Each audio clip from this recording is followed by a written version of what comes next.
did an update about 20 minutes ago from the EOC, and they are telling us now that those water transmission lines will stay on for as long as they possibly can. They do think that at some point, once this storm comes, that there will be a breach of that system, and at that time, they will shut them off, and they're hoping that people stocked up on enough water. And truthfully, they really just hope that there's no one left on the barrier island since they started those evacuation procedures a couple of days ago. But for those folks who decided to stay hunkered down in their homes, they hope they have enough water because they will have to shut it off at some point. Also, another quick word to report here in Brevard. Florida Power and Light saying at 6:45, so now about an hour and a half, they had 3,600 people here in the county without power. They have been able to restore power to about 1,000 people. So right now at 8:15, there's 2,600 people without power.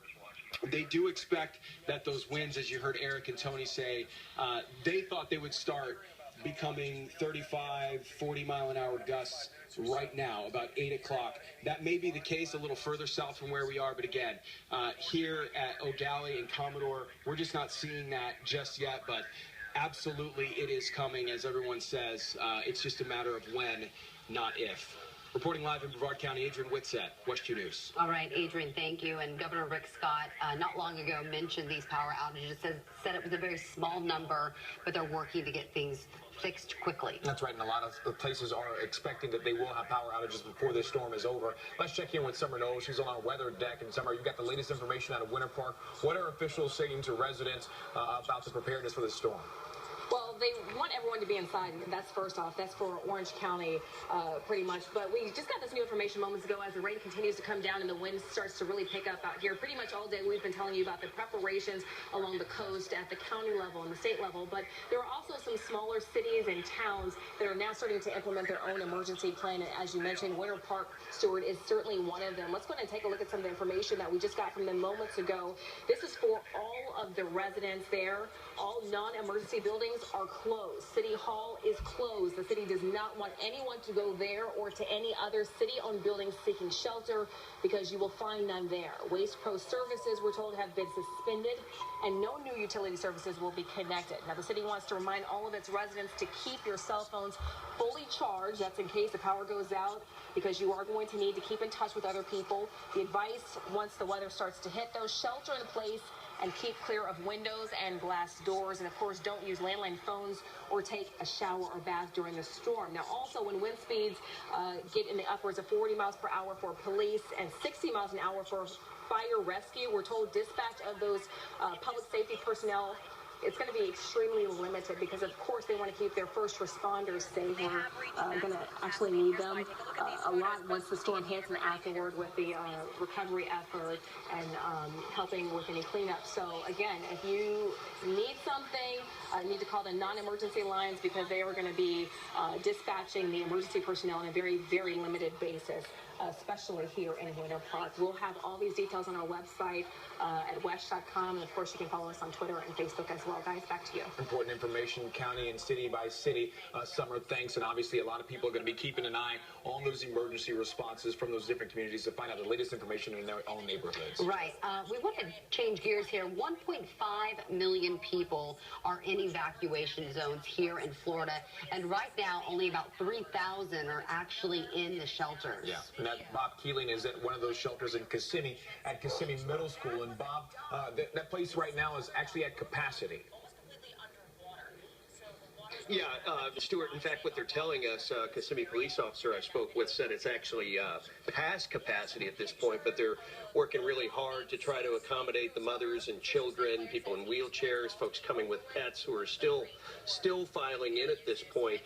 And one of the folks who did evacuate and is kind enough to hang out here with us is Wayne Cherry. And Wayne, you said you just moved here a month ago. Yes. And so what is this experience like for you, you know, being a new resident anyway, and now all of a sudden you're having to come to the school for a while? Something new. Something new. And you look down here, and what are some of the things you said you brought with you, and you have a special breathing apparatus, and tell me about that. I got sleep apnea, and I have a breathing machine I take, and I got my sleeping bag and my meds. So you've got it all. How long do you expect you might have to be here? I have no idea.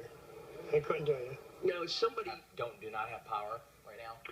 Yeah, across our system, we're looking at a little more than 26,000, and that's out of, nearly 5 million customer accounts. So, it's a number that we've seen tick up a little bit as this weather has gotten a little worse over the past few hours, and we will have more outages. I mean, I don't think that's a surprise to anybody. No one is out of the woods.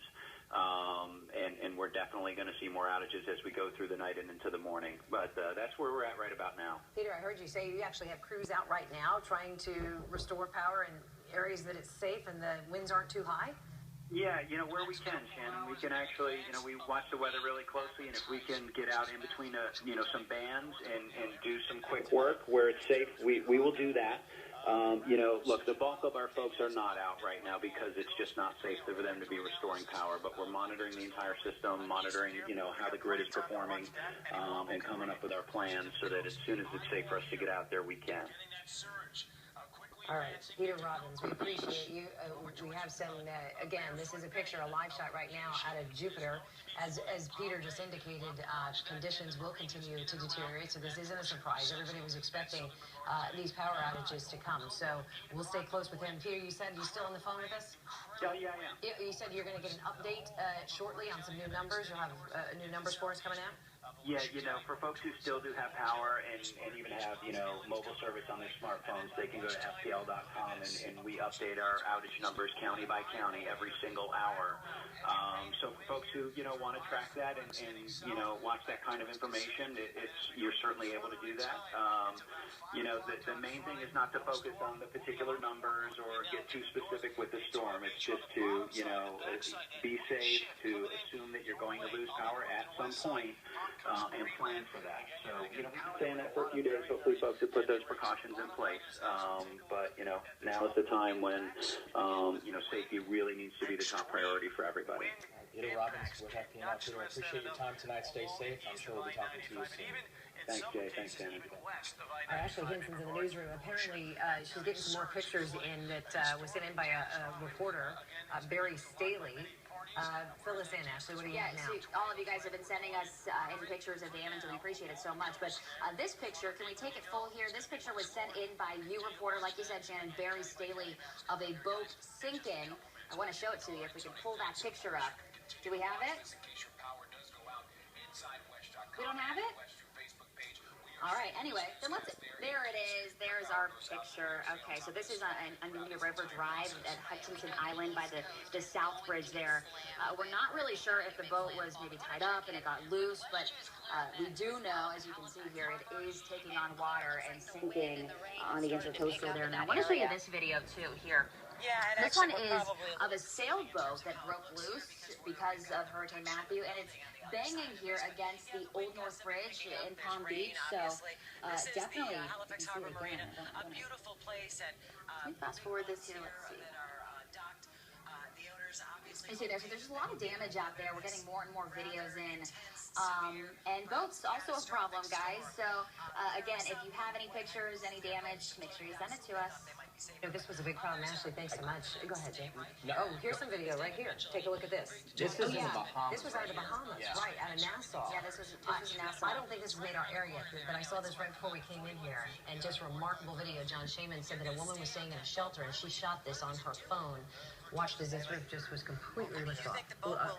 Just was lifted up by these winds. Unbelievable video right there coming out of the Bahamas. A lot of damage reports coming in. Ashley, thank you very much for that. Sure. I think I was going to read your mind, what you were about to say about the vessels. I'm not surprised. Francis, We that's work right. together long enough, sometimes we do that. Hurricane Francis, the visual of that yacht moving down, all the derelict boats that went everywhere. It brings back memories of Francis back in 2004. There were a lot of those. It was a big problem in the cleanup and the aftermath, and quite frankly, those that had not been shored up and properly stored, they were a big danger to a lot of folks. So we're seeing that, not to the magnitude then, but now tonight.